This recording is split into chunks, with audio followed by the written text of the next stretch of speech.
মমতা ব্যানার্জি, হ্যাঁ বন্ধুরা, ইনি মনে হয় ভারতবর্ষের একমাত্র এমন মুখ্যমন্ত্রী যাকে নিয়ে প্রতিদিন ট্রোল করা হয়, যাকে নিয়ে প্রতিদিন মিমস বানানো হয়। কিন্তু আজকে একটা ভাই বা দাদা হয়ে কেন ইনাকে আমি ধন্যবাদ বলবো। ভিডিওটা আপনারা শেষ পর্যন্ত অবশ্যই দেখবেন। সো হে গাইস, নমস্তে, নমস্কার, আসসালামু আলাইকুম, সত শ্রী আকাল, কেমন আছো আপনারা? সবাই জানেন ভারতবর্ষে প্রতিদিন মোর দ্যান 60 ওমেন্স মানে প্রতিদিন 60 জনের থেকে বেশি মা বোনেদের সাথে ভারতবর্ষের রেপ হয়। কিন্তু এটাকে নিয়ে কেউ এমন একটা কঠিন নিয়ম বানায় না যার জন্য আজকে ভারতবর্ষে রেপ করাটা মানে খুবই সহজ ব্যাপার।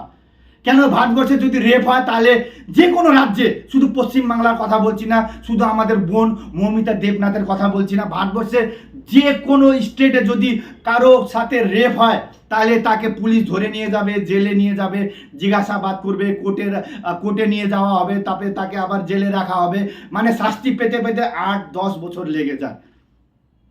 কিন্তু ভারতবর্ষের ইতিহাসে প্রথমবার এমন একটা রেভলিউশন হতে চলেছে, ভারতবর্ষের ইতিহাসে প্রথমবার এমন একটা নতুন নিয়ম গড়ে তুলতে চলেছে, সেটা কিন্তু মমতা ব্যানার্জির দ্বারা কিন্তু ভারতবর্ষের প্রথমবার মা বোনেদের জন্য এমন একটা নিয়ম পশ্চিম বাংলায়, আমি পুরো ভারতবর্ষের কথা বলছি না, কিন্তু আমি পশ্চিম বাংলায় প্রথমবার এমন একটা নিয়ম হতে চলেছে যেখানে যদি কেউ মা বোনেদের সাথে রেপ করে বা মা বোনেদের সাথে রেপ করার চেষ্টা করে তাহলে তাকে কোনো জেল, কোনো থানা, কোনো পুলিশ হবে না, তাকে ডাইরেক্টলি ফাঁসি দেওয়া হবে। এমন একটা দাবি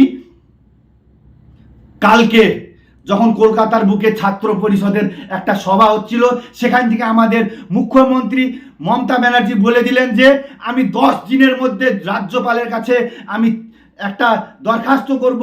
এই দরখাস্তটা যদি রাজ্যপাল রাষ্ট্রপতির কাছ থেকে যদি এই বিলটা পাস করে না আনে তাহলে আমরা কিন্তু একটা ঘোর আন্দোলনে নামবো।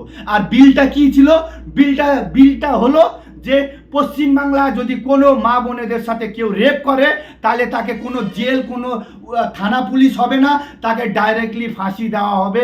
এখন বলেন আপনারা যে ইনি কেমন একজন মুখ্যমন্ত্রী? আজকে আমি গর্বিত, আমি একজন পশ্চিমবঙ্গবাসী, যে পশ্চিম বাংলায় প্রথমবার ভারতবর্ষের ইতিহাসে কোনো রাজ্যে এরকম কেউ বলে নাই, কিন্তু আমাদের রাজ্যের মুখ্যমন্ত্রী মাননীয় মমতা ব্যানার্জি প্রথমবারের মতন বলছেন যে যদি আমরা 10 দিনের মধ্যে এই নতুন বিলটা পাস করাতে না পাই তাহলে কিন্তু আমরা বাংলার বুকে কিন্তু আমরা বিশাল রাজ্যপালের সামনে আমরা একটা বিশাল আন্দোলনে নামবো। এখন আমরা দেখবো যে এই জিনিসটা পলিটিক্স হয় বা পলিটিক্স হয় না। যদি রাজ্যপালও সত্যিকারের চান যে বাংলার মা বোনেরা বা ভারতবর্ষের মা বোনেরা সুরক্ষিত থাকুক, তাহলে সমস্ত স্টেটের মুখ্যমন্ত্রীদের এই একটা দাবি রাখা উচিত যে ভারতবর্ষে যদি যে কোনো প্রান্তে মা বোনেদের সাথে রেপ হয় তাহলে কিন্তু সে রেপিস্টকে কোনো জেল, কোনো থানা পুলিশ হবে না, তাকে ডাইরেক্টলি ফাঁসি দেওয়া হবে। আপনাদেরকে ভিডিওটা কেমন লাগলো জানাবেন। জয় হিন্দ, বন্দে মাতরম, ভারত মাতা কি জয়।